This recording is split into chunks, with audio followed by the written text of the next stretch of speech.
Hi, Appani and Binsi ഇവരുടെ വിഷയത്തിൽ ഇപ്പോൾ ഒരു പുതിയ വഴിത്തിരിവ് വന്നിട്ടുണ്ട്. ഞാൻ ബിബിയുടെയൊക്കെ ചാനലാണ് പോയി നോക്കിയത്. ഏകദേശം അവരൊക്കെ ഇട്ടിരിക്കുന്ന ക്യാപ്ഷൻസ് കണ്ടതൊന്നു പിന്നെ ഇത് ആരാണ്ട് ഗൂഢാലോചന നടത്തിയിട്ട് കൊണ്ടുവന്ന ഒരു വിശേഷം ആണ് എന്നുള്ളത് ആ വീഡിയോയെ പറ്റിയാണ്. ആദ്യം തന്നെ എനിക്ക് മനസ്സിലായ ഒരു കാര്യം, ആ വീഡിയോ പബ്ലിഷ് ചെയ്ത് കഴിഞ്ഞാൽ അത് ഡിലീറ്റ് ചെയ്യേണ്ടി വരും എന്നുള്ളത് കൊണ്ടാണ് ഞാൻ എൻ്റെ ചാനലിൽ അത് പബ്ലിഷ് ചെയ്യാതിരുന്നത്. പിന്നെ ഇതിന്റെ പേരിൽ പോലീസ് കേസായി, കുറെ പേരെ പോലീസ് വിളിച്ചിട്ടുണ്ട്. പോലീസ് ഇത് ഭയങ്കര സീരിയസ് ആയിട്ട് എടുക്കുന്നു. പിന്നെ കേരളം പേരിടുന്ന ഏറ്റവും വലിയ പ്രശ്നമല്ലയോ, എന്തിന് കേരളം ആഗോള പ്രശ്നമല്ലയോ ബിൻസിയുടെ അപ്പാനിയുടെയും ലീക്ക്ഡ് വീഡിയോ എന്നുള്ളത്. പിന്നെ ഇതിന്റെ പേരിൽ കേസ് കൊടുക്കുക എന്നുള്ളത് തീർച്ചയായിട്ടും അവർക്ക് കേസ് കൊടുക്കുക, അവർക്ക് അഭിമാനക്ഷതം ഉണ്ടായി എന്നുള്ളത്. പക്ഷെ അവരാദ്യം കേസ് കൊടുക്കേണ്ടി വരിക അനുമോളുടെ പേർക്കായിരിക്കും. കാരണം ഇങ്ങനെ ഒരു സാധനം പറഞ്ഞാൽ അനുമോളല്ലയോ, നമ്മളല്ലല്ലോ. അതിനുശേഷം ഇന്റർവ്യൂവിൽ മസ്താനി പറഞ്ഞിട്ടുണ്ട്. അപ്പം മസ്താനിക്കെതിരെയും കേസ് കൊടുക്കേണ്ടി വരും. അല്ലാതെ യൂട്യൂബേഴ്സിനെ ടാർഗറ്റ് ചെയ്യാന്നുള്ള ആ ഒരു പ്രാന്തം ചിന്താധാര അങ്ങ് മാറ്റി വയ്ക്കുന്നതായിരിക്കും നല്ലത്. ഒരു വിഷയം പറയാം. നമ്മൾ ഈ സൊസൈറ്റിയിൽ നടക്കുന്ന ചില കാര്യങ്ങൾ നമുക്ക് പറയാനുള്ള റൈറ്റ്സ് ഉണ്ട്. അതിനകത്ത് എന്തെങ്കിലും മോശമോ ബുദ്ധിമുട്ടോ നമുക്ക് ഫീൽ ചെയ്താൽ നമുക്കത് പറയാനുള്ള റൈറ്റ്സ് ഉണ്ട്. കേൾക്കാതിരിക്കുക എന്നുള്ളത് നിങ്ങളുടെ ഉത്തരവാദിത്വമാണ്. പിന്നെ ഇരുട്ട് കൊണ്ട് ഓട്ട അടയ്ക്കാമെന്ന് അപ്പാനിയോ ബിൻസിയോ വിചാരിച്ചാൽ നടക്കുന്ന കേസല്ല. ഫസ്റ്റ് തിങ്, അവർ രണ്ടുപേരും അതിനകത്ത് ഈ പറഞ്ഞ ഒരു ഗെയിം ഷോ ഫിനിഷ് ചെയ്ത് പുറത്തേക്ക് വന്ന് അവരവരുടെ ലൈഫുമായിട്ട് മുൻപോട്ട് പോകേണ്ട ഒരു അവസ്ഥ, അതായത് പബ്ലിക് ഒപ്പീനിയൻ എന്താണെന്ന് കൃത്യമായി ബോധ്യപ്പെട്ട ശേഷം വീണ്ടും ഇതിനകത്ത് കയറുന്നു. അകത്ത് കയറിയവരിൽ അതിൽ അപ്പാനിക്ക് കാര്യം പിടികിട്ടി. അപ്പാനി കുറച്ച് കൺട്രോൾഡ് ആയിരുന്നു. പിന്നീട് അക്ബറിന്റെ കുത്തിത്തിരിപ്പിൽ പോയി വീണിട്ട് തിരിച്ച് ഒരുമാതിരിയൊക്കെ പറയുന്നുണ്ടായിരുന്നു. പക്ഷെ ബിൻസി അങ്ങനെയായിരുന്നില്ല. ബിൻസി അതിനകത്ത് നടത്തിയ പെർഫോമൻസ് കണ്ടാൽ സത്യം തന്നെ ചത്ത് കിടക്കുന്ന ശവം എഴുന്നേറ്റ് രണ്ട് പറ്റിക്കോളെ അമ്മാതിരിയായിരുന്നു അതിനകത്ത് കിടന്ന് തുടിച്ചഴുകിയത്. അങ്ങനെയുള്ളവരെന്ത് ചെയ്യണമായിരുന്നു, പുറത്തേക്ക് ഇറങ്ങുമ്പോൾ ആ ഒരു സ്റ്റാൻഡ് കീപ്പ് ചെയ്യാൻ ശ്രദ്ധിക്കണമായിരുന്നു.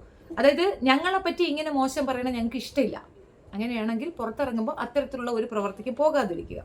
ഇപ്പോൾ ഈ പ്രസ്തുത വീഡിയോ ലീക്ക് ആകുന്നതിൻ്റെ റീസൺ, ഇങ്ങനെ ഒരു അലിഗേഷൻ അതിനകത്ത് നടക്കുന്നു, അതിനകത്ത് ഇങ്ങനെ ഒരു ഫൈറ്റ് ഉണ്ടാകുന്നു. ആ ഫൈറ്റിന് ശേഷം പുറത്തേക്ക് വരുന്നവർ ഒരു ഡിസ്റ്റൻസ് മെയിൻറ്റെയിൻ ചെയ്തിരുന്നെങ്കിൽ ഇങ്ങനെ ഒരു സ്റ്റേറ്റ്മെന്റ് ആരും പറയത്തില്ല. ഇപ്പോൾ അപ്പാനി നിൽക്കുന്ന ഫീൽഡ് ഫിലിം ഫീൽഡാണ്. RJ ബിൻസിക്ക് ഫിലിമിലേക്ക് വരാൻ താല്പര്യത്തോടു കൂടി നിൽക്കുന്നത് രണ്ടും മനസ്സിലാക്കാവുന്ന കാര്യമാണ്. ചില വിഷയങ്ങൾ നമ്മൾ നീക്കി നിർത്തുന്ന എന്തിനെന്നറിയുമ്പോൾ അമിതമായിട്ടുള്ള ഒരു അട്രാക്ഷനും അടുപ്പവും കെട്ടിപ്പിടുത്തവും ഒക്കെ അവസാനം ഈ അഭിഹിത കൂട്ടായ്മയിലേക്ക് പോയി ചേരും. ഒരു തെളിവ് ഞാൻ പറയാം. നമ്മുടെ ദിലീപും മഞ്ജു വാര്യരും കാവ്യ മാധവനും. മഞ്ജു വാര്യരെ ഉപേക്ഷിച്ച് കാവ്യ മാധവന്റെ അടുത്തേക്ക് പോകുന്ന ദിലീപ് ഒരിക്കലെങ്കിലും മഞ്ജു ഒന്ന് ചിന്തിച്ചിട്ട് പോലും ഉണ്ടാവില്ല. കാരണം പ്രണയിച്ച് വിവാഹം കഴിച്ച രണ്ട് പ്രണയിതാക്കളാണ് മഞ്ജുവും ദിലീപും. അവർക്ക് പോലും ഈ ഒരു വിഷയത്തിൽ അബദ്ധം പറ്റി. മഞ്ജു വാര്യർക്ക് ആ അമിതമായിട്ടുള്ള അവൻ്റെ ഒരു ഇൻട്രാക്ഷൻ കാവ്യ മാധവനുമായിട്ടുള്ളത് അത് അവർക്ക് സ്റ്റോപ്പ് ചെയ്യാൻ പറ്റാത്ത ഒരു സാഹചര്യത്തിലാണ് അങ്ങനെയൊന്നും വന്നത്. അപ്പോൾ ചില കാര്യങ്ങളിൽ പെണ്ണുങ്ങൾ ഇടപെട്ട് സ്റ്റോപ്പ് ചെയ്യേണ്ടത് സ്റ്റോപ്പ് ചെയ്യുക തന്നെ വേണം. അന്ന് ഇവർ പിരിഞ്ഞു പോകുന്ന, അതായത് ബിൻസിയെ ഔട്ടാക്കുന്ന സമയത്ത് ശരത്തിനോട് അവൾ ചെയ്തത് എന്തൊക്കെയാണ് എനിക്ക് തോന്നുന്നില്ല കേട്ടോ. അത് അത്രത്തോളം തീവ്രമായിട്ടൊന്നും ഭയങ്കര ഡെപ്തിൽ ഇവരങ്ങ് ഇടപഴകി ഭയങ്കര ഇതായിരുന്നു. ഉമ്മ പോക്കുന്നു, കെട്ടിപ്പിടിക്കുന്നു. ഒരു പരിധിയൊക്കെ വേണ്ടേടേ, ഒരു അളവും കോലൊക്കെ വേണ്ടേടേ. അല്ലെങ്കിൽ അവന് എന്നെ തള്ളി മാറ്റാമായിരുന്നു, അല്ലെങ്കിൽ അവനത് പറഞ്ഞ് മനസ്സിലാക്കാമായിരുന്നു. പുറത്ത് വന്ന സ്ഥിതിക്ക് അവർക്ക് പറഞ്ഞ് മനസ്സിലാക്കാമായിരുന്നു. ഇതൊന്നും ചെയ്യാതെ അവർക്ക് ഇഷ്ടപ്പെടുക, അവർക്ക് തോന്നിയാണൊക്കെ അവർ കാണിച്ചിട്ട് പറയുന്നവരുടെ നെഞ്ചിലേക്ക് കയറിയിട്ട് വല്ല കാര്യവുമുണ്ടോ? നിരന്തരം പോയിരുന്ന് വീണ്ടും വായ്ത്താളം അടിക്കുകയാണ് അനുമോൾക്ക് എതിനിസ്റ്റായിട്ട്. അപ്പോൾ അത് നല്ലൊരു കാര്യമാണ്, ഒരിക്കലും ശരിയായ നടപടിയല്ല. നിങ്ങളുടെ കയ്യിൽ മിസ്റ്റേക്ക് വെച്ചിട്ട് നിങ്ങൾ നാട്ടുകാരെ തലയിൽ കയറുന്ന എന്താ അടിസ്ഥാനത്തിലാണ് എന്തോ? ഇത് ആരുടെയും ഗൂഢാലോചനയോ അല്ലെങ്കിൽ ഇത് ആരെങ്കിലും ഇങ്ങനെ പബ്ലിഷ് ചെയ്ത് നിങ്ങൾ നാണം കെടുത്തണമെന്ന് ഉദ്ദേശിച്ച് ചെയ്തതല്ല. നിങ്ങളിത് ചെയ്തിട്ട് നിങ്ങൾ ഭയങ്കര മിടുക്കരാണ് എന്ന് പറഞ്ഞുകൊണ്ട് മറ്റു രണ്ട് വ്യക്തികളെ ഡീഗ്രേഡ് ചെയ്യാൻ ശ്രമിക്കുന്ന ആ ശ്രമത്തിനെയാണ് അഡ്രസ്സ് ചെയ്യുന്നത്. അത് ഈ പോലീസുകാരായിരുന്നാലും ആരായിരുന്നാലും മനസ്സിലാക്കേണ്ട ഒരു കാര്യം, മസ്താനിക്ക് ഒരു ജീവിതമുണ്ട്, അനുമോൾക്ക് ഒരു ജീവിതമുണ്ട്. മസ്താനി എത്രത്തോളം മോശമായിട്ട് അഡ്രസ്സ് ചെയ്തു. ഇതിപ്പോൾ നമ്മളൊരു ഇന്റർവ്യൂവിന് പോയിരുന്ന ഈ ഹോട്ട് സീറ്റ് സരിക കേട്ടിട്ടില്ലേ? അവരാണെങ്കിൽ എന്തൊക്കെ ചോദിക്കുമെന്ന് അറിയാമോ? നമ്മൾ അറിയാത്ത മനസ്സാവാതെ അറിയാത്ത കാര്യം പോലും അവർ ചോദിക്കും. അതാണ് ഹോട്ട് സീറ്റ്. ഇവർ നിരന്തരമായി ഇന്റർവ്യൂവിൽ പോകുന്നു. ഇന്റർവ്യൂവേഴ്സ് ചോദിക്കുന്ന ചോദ്യങ്ങൾക്ക് ഇവർക്ക് ഉത്തരവില്ല. അതിന് ഇവർ ഡയറക്റ്റ് അനുമോളുടെ PR, അനുമോൾ സദാചാരവാദി, അനുമോൾ ഇത് പല പോസ്റ്റുകളും കാണുമ്പോൾ നമ്മൾ വല്ലാണ്ട് അപ്സെറ്റ് ആകും. കാരണം നമ്മളുടെ അതേ ചിന്താധാര ഉള്ളത് കൊണ്ടാണല്ലോ നമ്മൾ ഒരാളെ സപ്പോർട്ട് ചെയ്യണത്. ഇപ്പം എനിക്കൊരു സപ്പോർട്ട് കിട്ടുന്നത് എൻ്റെ അതേ മനോഘടനയുള്ള കുറച്ച് മനുഷ്യരായതുകൊണ്ടാണ്, എൻ്റെ അഭിപ്രായത്തോട് ചേർന്ന് നിൽക്കുന്നവരായതുകൊണ്ടാണ്. അതേപോലൊരു അഭിപ്രായം പൊതുസമൂഹത്തിനുള്ളത് കൊണ്ടാണ് ഈ പറഞ്ഞ അനുമോൾ ജയിച്ചു വന്നത്. പക്ഷെ അത് പിന്നെ PR കാരണമാണെന്നും അനുമോളെ ഇനി പറയാനൊന്നും ഇച്ഛയില്ലല്ലോ ബിന്നിയൊക്കെ. അപ്പോൾ ബിന്നി ആയാലും ബെൻസി ആയാലും ഒരുപാട് മോശം പറഞ്ഞിട്ടുണ്ട് അനുമോൾ. അനുമോൾ അത്രത്തോളം അവഗണനയും ഒരുപാട് രീതിയിലുള്ള ഇവരുടെ കയ്യിൽ നിന്ന് ഇഷ്ടമാതിരി വാങ്ങി കെട്ടിയതുമാണ്. അപ്പോൾ തിരിച്ചു കിട്ടുമ്പോൾ മൈൽഡായിട്ടുള്ളൊരു അറ്റാക്ക് പോലും താങ്ങാൻ പറ്റുന്നില്ല എന്ന് പറയുമ്പോൾ നിങ്ങളിത് ചെയ്തിട്ടല്ലേ പറയുന്നത്. അതിന് യൂട്യൂബേഴ്സിനെതിരെ കേസ് കൊടുത്തിട്ടോ യൂട്യൂബേഴ്സിൻ്റെ അടുത്ത് അത് നിങ്ങൾ റിമൂവ് ചെയ്യണമെന്ന് പറഞ്ഞിട്ടോ അല്ലെങ്കിൽ ഇത് ഗൂഢാലോചനയാണെന്നൊക്കെ പറഞ്ഞുകൊണ്ട് വന്നിട്ടോ ഒന്നും കാര്യമില്ല. നിങ്ങൾ തമ്മിൽ അവിഹിതമുണ്ടെന്നോ അല്ലെങ്കിൽ നിങ്ങൾ തമ്മിൽ കിടക്കുന്ന വീഡിയോ ഉണ്ടെന്നോ അല്ല പറഞ്ഞിട്ടുള്ളത്. ഇത്രയും വലിയൊരു അലിഗേഷൻ അവിടെ വന്നിരിക്കുന്നു. അത് വെച്ചതിന് ശേഷം അനുമോൾ സോറി പറഞ്ഞിരിക്കുന്നു. ആ വിഷയമേ ഇഗ്നോറായി ആരും അത് വലിയ കാര്യമായിട്ട് എടുക്കാത്ത ഒരു സാഹചര്യത്തിൽ നിങ്ങൾ അതിലേക്ക് കയറുമ്പോൾ തന്നെ ഒരു കാര്യമുണ്ട്, ഈ ബിൻസി ഒരു പടി കൂടെ പോയിട്ട് നമ്മുടെ അവിടെ ഉണ്ടായിരുന്ന ആ പയ്യനുമായിട്ട് പ്രണയം ഉണ്ടായിരുന്നു, അവൻ എന്നോട് പ്രണയം ഉണ്ടായിരുന്നു, ഞാൻ അങ്ങോട്ടല്ല അവൻ എന്നോട് പ്രണയം ഉണ്ടായിരുന്നു അല്ലേ ചാച്ച എന്നൊക്കെ ചോദിച്ച് കുറച്ച് ഓവർ സ്മാർട്ട് ആയ ഒരു പെണ്ണാണ്.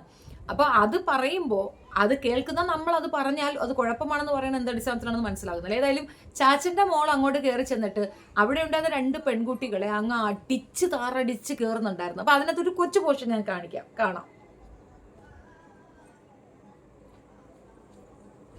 ഇതൊരു വലിയ മോട്ടിവേഷൻ ആയിട്ടാണ് പബ്ലിക്കിൽ ഇത് കിടക്കുന്നത്. അതായത് നമ്മൾ ഏറ്റവും കൂടുതൽ ഞാനും പറഞ്ഞിട്ടുണ്ടായിരുന്നു, അത് ഏറ്റവും കൂടുതൽ വേണ്ടത് നിശബ്ദതയാണ്, അങ്ങനെയാണ് വേണ്ടത്. ഒരിക്കലും അല്ല കേട്ടോ, അത് നിങ്ങൾ തെറ്റായി വ്യാഖ്യാനിക്കപ്പെടുന്നത് കൊണ്ടാണ്.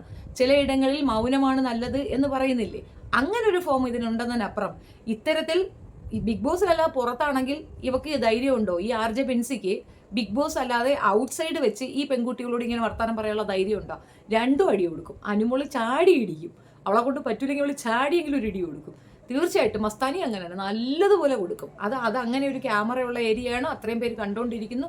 അങ്ങനെ ഒരു അവസരത്തിൽ അവർ മൗനമായിരുന്നു എന്നേ ഉള്ളൂ. അതൊരു മോട്ടിവേഷനായിട്ട് കൊണ്ടുവന്ന് വെക്കേണ്ട. പലയിടങ്ങളിലും പലരും പറയുന്ന ഒരു കാര്യമാണ്, ചിലയിടങ്ങളിൽ മൗനം വേണമെന്ന്. പ്രതികരിക്കേണ്ടടുത്ത് പ്രതികരിക്കണം. ഇപ്പൊ അവള് കിടന്ന് തുള്ളി അറിയുമ്പോൾ നമ്മൾ അതേ നാണയത്തിൽ പറയണമെന്നില്ല. ഒരു വേർഡാണെങ്കിലും അതിന് ഒപ്പോസിഷൻ ഉണ്ടെങ്കിൽ അത് പറയണം. നിനക്ക് എത്ര തന്തയാടി എന്ന് ചോദിച്ചു കഴിഞ്ഞാൽ നിന്റെ അമ്മയെ പോലെയല്ല എൻ്റെ അമ്മ എന്ന മറുപടി നമ്മൾ പറഞ്ഞിരിക്കണം. അത്രയെങ്കിലും നമ്മൾ പറയണം. അങ്ങനെ പറഞ്ഞില്ല എങ്കിൽ അവൾ പറയുന്നതിന് ഏതാണ്ട് ജെന്യൂനിറ്റി ഉണ്ടെന്നൊരു തോന്നൽ പൊതുസമൂഹത്തിന് ഉണ്ടാകാം. അപ്പൊ ഇത്രത്തോളം കിടന്ന് ചാടി മറിഞ്ഞ് കുത്തിച്ചാടി പറഞ്ഞ ഒരു വിഷയത്തിൽ ഇനിയും ആളുകൾ ആക്രമിക്കാൻ ചാൻസ് ഉണ്ടെന്ന് മനസ്സിലാക്കുകയാണെങ്കിൽ സ്കിപ്പ് ചെയ്യുക, മാറി നിൽക്കുക.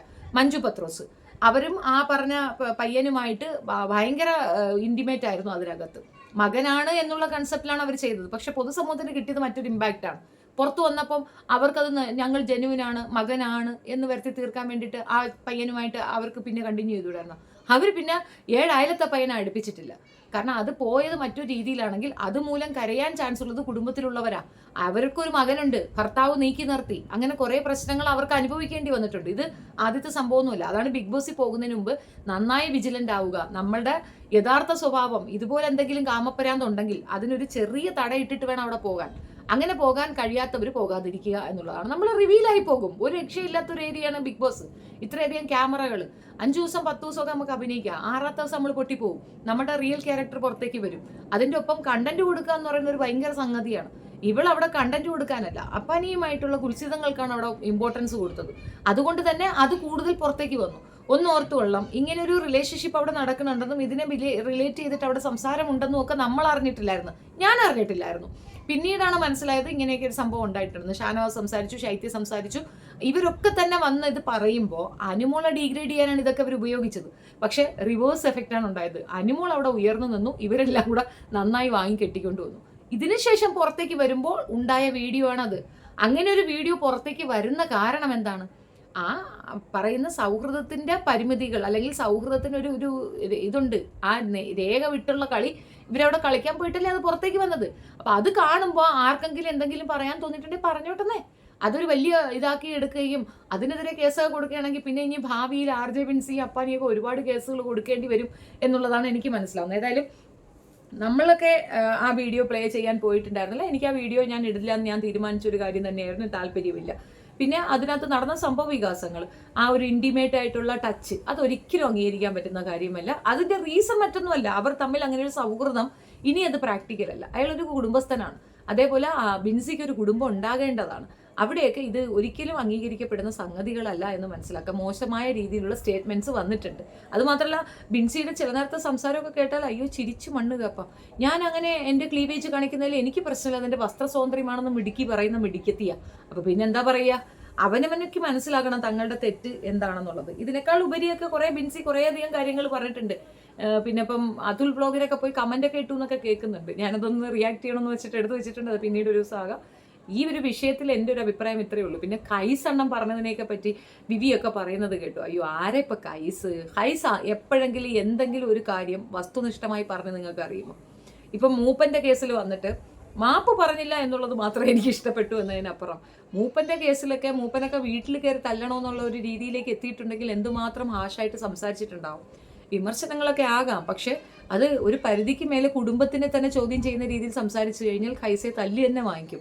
അത് മനസ്സിലാകുന്നുണ്ട്. പിന്നെ ഇവർ തമ്മിൽ തല്ലുമ്പോൾ എനിക്കൊരു ഇഷ്ടമാണ്. എന്തെന്നറിയാമോ, മുൻപൊക്കെ ഞാൻ ചെയ്യാത്ത കാര്യങ്ങളൊക്കെ ഖൈസ് പറയുമ്പോൾ ഇൻട്രസ്റ്റോടെ കേട്ടുകൊണ്ടിരുന്ന മനുഷ്യരാണ് ഇവരൊക്കെ.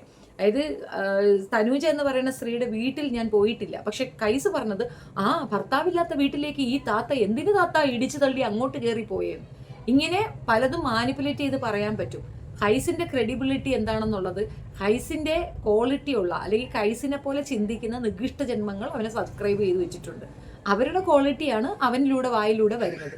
അത്രയും മനുഷ്യർ ഇവിടെ വൈകൃതമുള്ളവരുണ്ടെന്ന്, അത്രയും ബോധം കെട്ട മനുഷ്യർ ഖൈസിന്റെ ഒപ്പം ഉണ്ട് എന്നാണ് ഖൈസിന്റെ സബ്സ്ക്രിപ്ഷൻ ലെവൽ കാണിക്കുന്നത് എന്ന് മാത്രമേ എനിക്ക് ഇതിനകത്ത് പറയാനുള്ളൂ. അല്ല ഇത് വക്രീകരിച്ച് വളച്ചൊടിച്ച് RJ ബിൻസിക്കെതിരെയോ അല്ല അപ്പാനിക്കെതിരെയോ ഒക്കെ ഗൂഢാലോചന നടത്തി അവരെ ഡീഗ്രേഡ് ചെയ്യാൻ വേണ്ടി നമ്മളൊക്കെ ചെയ്ത വീഡിയോ ആണെന്ന് പറയുകയാണെങ്കിൽ, പ്രിയ എന്ന് പറയുന്ന ഒരു പെണ്ണെ ഓർമ്മയുണ്ടോ ഖൈസിന്? ആ പെൺകുട്ടിയെ അതിന് ആത്മഹത്യയുടെ വക്കിലായിരുന്നത്. അതിന് ജീവിതത്തിലേക്ക് തിരിച്ചു നടത്താൻ ഞങ്ങളൊക്കെ പെട്ട പാടുണ്ടല്ലോ. അമ്മാതിരി അതിനെ പോയി അറ്റാക്ക് ചെയ്തിട്ടുണ്ടായിരുന്നു ഇവൻ. അതേപോലെ അതും കഴമ്പില്ലാതെ, ഒരു തെറ്റുകുറ്റങ്ങളില്ലാതെ അത്രത്തോളം ടാർഗറ്റഡ് ആയിട്ട് ഒരു വിഭാഗം ആൾക്കാർ നിന്നുകൊണ്ട് ആ പെണ്ണിനെ മോശപ്പെടുത്താൻ ശ്രമിക്കുന്നിടത്താണ് ഇവൻ കൂടെ കയറി ഇരുന്ന് ആക്രമിച്ചത്. അന്നൊക്കെ നമ്മൾ കയറി തട പറഞ്ഞതിൻ്റെ കാരണത്തിലാണ് നമ്മളെ അടിക്കാൻ വന്നിട്ടുള്ളത്. ഒരു വിവരവും ബോധവും ഇല്ലാത്ത ഒരു പൊട്ടൻ. ഇവനെ സത്യത്തിൽ എല്ലാവരും കൂടെ ചേർന്ന് കണ്ട് പൊട്ടിക്കുകയാണ് വേണ്ടത്. അത് RJ ബിൻസിക്ക് വേണ്ടി വക്കാലത്ത് പറഞ്ഞത് മറ്റൊന്നും കൊണ്ടല്ല.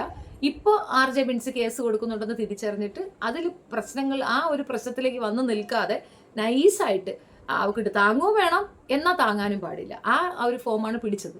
പക്ഷെ എന്തായാലും വിവി കൊടുത്ത മറുപടി സൂപ്പറായിരുന്നു. എനിക്കത് ഇക്ഷ പിടിച്ചു. നല്ല മറുപടിയായിരുന്നു, ഒന്നും പറയാനില്ല. കിട്ടണം. പിന്നെ വിവിക്കും അത് വേണം, കാരണം വിവി ചുമന്നുകൊണ്ട് നടന്ന വ്യക്തിയാണല്ലോ ഇവൻ. അപ്പോൾ അനുഭവിക്കും, അത്രയേ ഉള്ളൂ. നമ്മൾ ഈ വൃത്തികെട്ടവന്മാർക്ക് സപ്പോർട്ട് ചെയ്യുകയും അവരെ ചുമന്നുകൊണ്ട് നടക്കുകയും ചെയ്യുമ്പോൾ ഭാവിയിൽ നമ്മൾക്ക് തന്നെ അവർ പാരയാവും എന്നുള്ളതിൻ്റെ നല്ലൊരു ഉദാഹരണം കൂടിയാണ് ഇത് എന്നാണ് എനിക്ക് പറയാനുള്ളത്. നിങ്ങളുടെ അഭിപ്രായം കമൻറ്റ് രേഖപ്പെടുത്തുക. ബൈ ദ വേ, ഞാൻ ഈ വിഷയത്തിൽ ഒരു ഫൈനൽ ഇത് പറയുന്നതെന്ന് പറഞ്ഞു കഴിഞ്ഞാൽ, വീഡിയോ ഡൗൺ ആക്കുമോ, വീഡിയോ ഒളിച്ചു വയ്ക്കുമോ എന്നൊക്കെ ചോദിക്കുന്നുണ്ട്. അയ്യോ അതിനകത്തൊന്നും ഒന്നുമില്ല. അപ്പോൾ അതൊന്നും ഒളിച്ചു വയ്ക്കാനും ഡൗൺ ആക്കാനും ഉള്ള സാധനങ്ങളൊന്നും ഞങ്ങൾ ഇട്ടിട്ടില്ല, താല്പര്യവുമില്ല. നമ്മൾ പറയുന്നത് കൊണ്ട് നിങ്ങളുടെ ജീവിതം തകർന്നു പോകുന്നൊന്നും പേടിക്കേണ്ട. പെൺകുട്ടികളോട് പറയാനുള്ള കാര്യങ്ങൾ നമ്മളിവിടെ പറഞ്ഞു വയ്ക്കും. ഇങ്ങനെയൊക്കെ പറയാൻ ചാൻസ് ഉണ്ടാകും. നമ്മളിങ്ങനത്തെ പ്രവർത്തികൾ ചെയ്താൽ ഇതുപോലെ പറയേണ്ടി വരും, കേൾക്കേണ്ടി വരും എന്നുള്ളത് പെൺകുട്ടികൾക്കൊരു അറിവാണ്. ആ അറിവിന് വേണ്ടിയിട്ട് ആ വീഡിയോ അവിടെ കിടക്കട്ടെ. അതിൻ്റെ പേര് കേസുണ്ടെങ്കിൽ ആ കേസ് അങ്ങ് എടുത്തു, ആ കേസ് ഞങ്ങളങ്ങ് ഏറ്റു. അത്രയേ ഉള്ളൂ. Thank you.